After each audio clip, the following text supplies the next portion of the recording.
How are you doing this morning? It's morning time for me. I'm so good. It's actually 5 p.m. for me, so I'm heading into the end of my day, but it's been good so far. That's crazy And to yours, you're just waking up. just waking up. Yep. So we're here today to talk about The Kissing Booth 2. I want to know what your reaction was when you found out about the second film. A couple of weeks before we found out, there were actually whispers to the ground that it might be happening, and like I'd bump into another cast member and they'd be like, "Did you hear? Did you hear?" And I'm like, I'm hoping so. And then eventually I phoned my agent. I was like, what is the deal? What is happening? Is this a go? And she's like, Michelle, I know as much as you do. So just have a little bit of patience. And then eventually we got the call, and it was like a bit of an air punch moment. So how did you get involved with the films? What was the audition process like for you? Agent sent me the mail. I went to the first round. And then it's always kind of nerve-wracking because you never know, am I going to get a call back? And I did, which was awesome. And that's when I met Vince, and he ended up asking me to read for a different character, which is Heather, who I play. So it's interesting how you go in for one person, then you meet the director and they kind of just see you for someone completely different. So yeah, and then afterwards I thought I completely messed it up because I only had about 5 minutes to learn the lines for Heather then, and I didn't hear back for a couple of months, and then I finally got the call, which was cool. That's amazing. So how would you describe your character, Heather? Heather comes off as really, really serious, like super serious, especially because of all the piercings and the dark hair, but she doesn't mean any harm. Even the way she messes around with Elle, it's none of it's done intentionally to hurt people. It's just she's just trying to have a good time because she doesn't really take things that seriously. Yeah, she comes off serious, but she's actually just having a good time. For sure. So how are you similar to your character, or how are you different to her? I think, I mean, even from the first movie to the second movie, Heather's look changes a little bit. She's dressing a little bit different, still in the same realm of, you know, how she comes across, but she's dressing a little bit different. Her hair is a lot darker this time. And I think I'm like that as well. Every day I'm evolving and I learn something new, and then I see something else that I kind of want to incorporate into my own personality, my own style throughout a little bit of time. And I think that's how I really relate to her. They're just like adapting and, you know, morphing myself into who I feel I am in that time of, you know, in that time frame.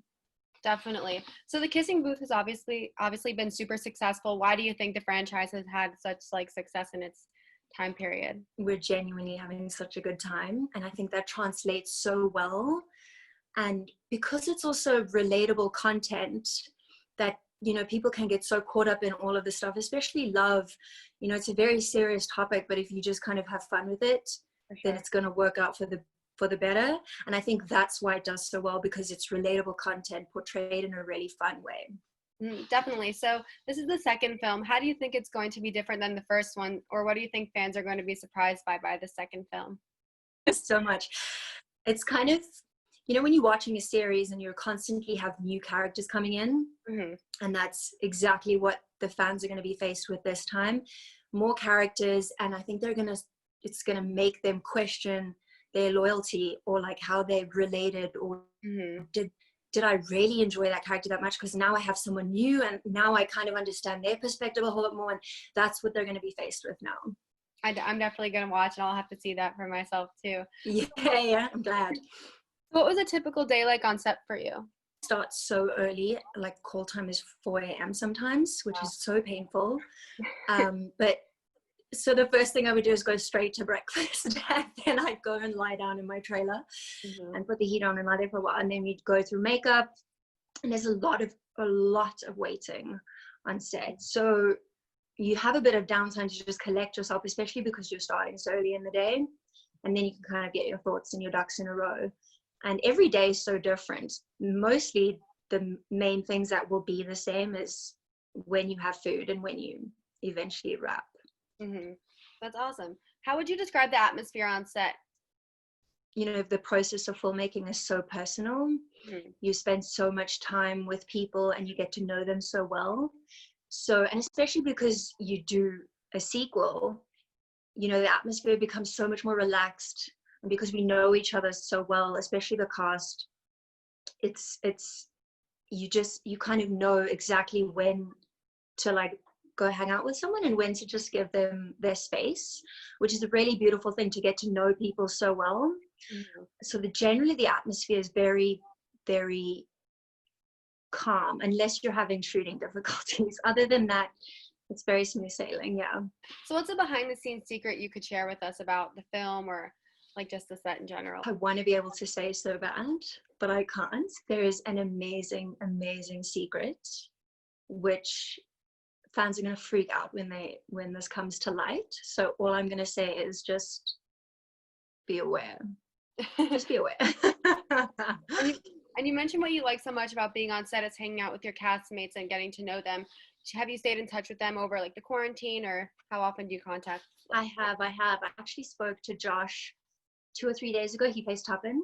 I spoke to him a couple of days ago, and yeah, we generally always keep in contact. But even if we're not on the phone or always texting, we're always keeping tabs on each other just to make sure we're all still alive and thriving. Definitely. And how have you been like staying well during these challenging times? What have you been doing to occupy your time?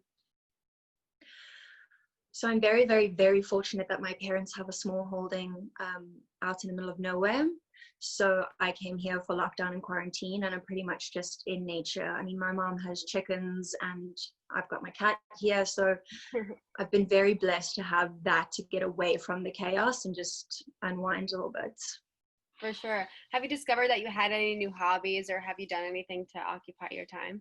As in, yeah, I got into carpentry. I actually made these shelves behind me. That's so cool. Who knew I could do woodwork? Yeah, and I've been doing online courses just to keep myself mentally and emotionally stimulated. Just a whole bunch of fun stuff. It's getting really cold now, so I haven't been out, but I do plan on doing some more woodwork when it's warmer again. That's so interesting that it's cold there, because here it's like 100 degrees, which is super hot today.